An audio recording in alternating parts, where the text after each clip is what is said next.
S Nitish Kumar ಮತ್ತೆ ಸದ್ದು ಮಾಡಿದ್ದಾರೆ. ಬಿಹಾರ ಮುಖ್ಯಮಂತ್ರಿಯಾಗಿ 2005ರಿಂದಲೇ ರಾಜಕೀಯದ ಕೇಂದ್ರ ಬಿಂದುವಾಗಿರತಕ್ಕಂಥ ಅವರು ಇದೀಗ ರಾಜ್ಯಸಭಾ ಚುನಾವಣೆಗೆ ನಾಮಪತ್ರ ಸಲ್ಲಿಸುವ ಮೂಲಕ ಹೊಸ ರಾಜಕೀಯ ಚರ್ಚೆಗೆ ಕಾರಣರಾಗಿದ್ದಾರೆ. ಬಿಹಾರ ರಾಜಕೀಯದಲ್ಲಿ ದಿಢೀರ್ ಕ್ಷಿಪ್ರ ಕ್ರಾಂತಿ. ರಾಜ್ಯಸಭಾ ಚುನಾವಣೆಗೆ ಸಿಎಂ ನಿತೀಶ್ ನಾಮಪತ್ರ ಸಲ್ಲಿಕೆ ಮಾಡಿದ್ದಾರೆ. ಕೇಂದ್ರ ಸಚಿವ ಅಮಿತ್ ಶಾ ಜೊತೆ ಹೋಗಿ ನಾಮಪತ್ರ ಸಲ್ಲಿಕೆ ಮಾಡಿದ್ದಾರೆ. 2005ರಿಂದಲೂ ಕೂಡ ಬಿಹಾರ ಮುಖ್ಯಮಂತ್ರಿಯಾಗಿದ್ದರು ನಿತೀಶ್ ಕುಮಾರ್.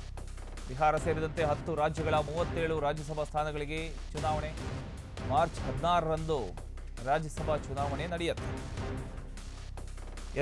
ಇಂದು ನಾಮಪತ್ರ ಸಲ್ಲಿಸಿರ್ತಕ್ಕಂಥ ನಿತೀಶ್ ಕುಮಾರ್ ಹೊಸ ಸರ್ಕಾರ ರಚನೆಯಾದ ಬಳಿಕ ಕೂಡ ನನ್ನ ಸಂಪೂರ್ಣ ಸಹಕಾರ ಮತ್ತು ಮಾರ್ಗದರ್ಶನ ಇರುತ್ತೆ ಅಂತ ಸ್ಪಷ್ಟಪಡಿಸಿದ್ದಾರೆ. ಕಳೆದ ನವೆಂಬರ್ 20ರಂದು ಪಾಟ್ನಾದಲ್ಲಿ ನಡೆದಿರತಕ್ಕಂಥ ಒಂದು ಭವ್ಯ ಸಮಾರಂಭದಲ್ಲಿ ಪ್ರಮಾಣ ವಚನ ಸ್ವೀಕರಿಸಿದ ಅವರು ಕೇವಲ 4 ತಿಂಗಳಲ್ಲೇ ರಾಜ್ಯಸಭೆ ಕಡೆಗೆ ಹೆಜ್ಜೆ ಇಟ್ಟಿರ್ತಕ್ಕಂಥ ಒಂದು ಗಮನಾರ್ಹ ಬೆಳವಣಿಗೆ.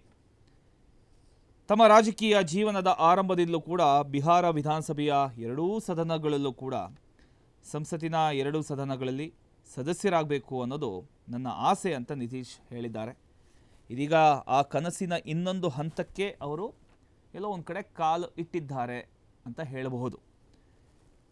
ಬಿಹಾರ ಸೇರಿದಂತೆ 10 ರಾಜ್ಯಗಳ 37 ರಾಜ್ಯಸಭಾ ಸ್ಥಾನಗಳಿಗೆ ಮಾರ್ಚ್ 16ರಂದು ಚುನಾವಣೆ ನಡೆಯುತ್ತೆ. ಈ ಹಿನ್ನೆಲೆಯಲ್ಲಿ ನಾಮಪತ್ರ ಸಲ್ಲಿಕೆ ಪ್ರಕ್ರಿಯೆ ರಾಜಕೀಯ ಚಟುವಟಿಕೆಗೆ ಒಂದು ವೇಗ ನೀಡಿದೆ.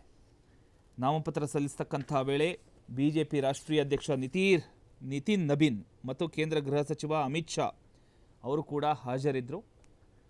ಇದು NDA ಮೈತ್ರಿಯ ಬಲವನ್ನು ಮತ್ತಷ್ಟು ಸ್ಪಷ್ಟಪಡಿಸಿದಂತಾಯಿತು.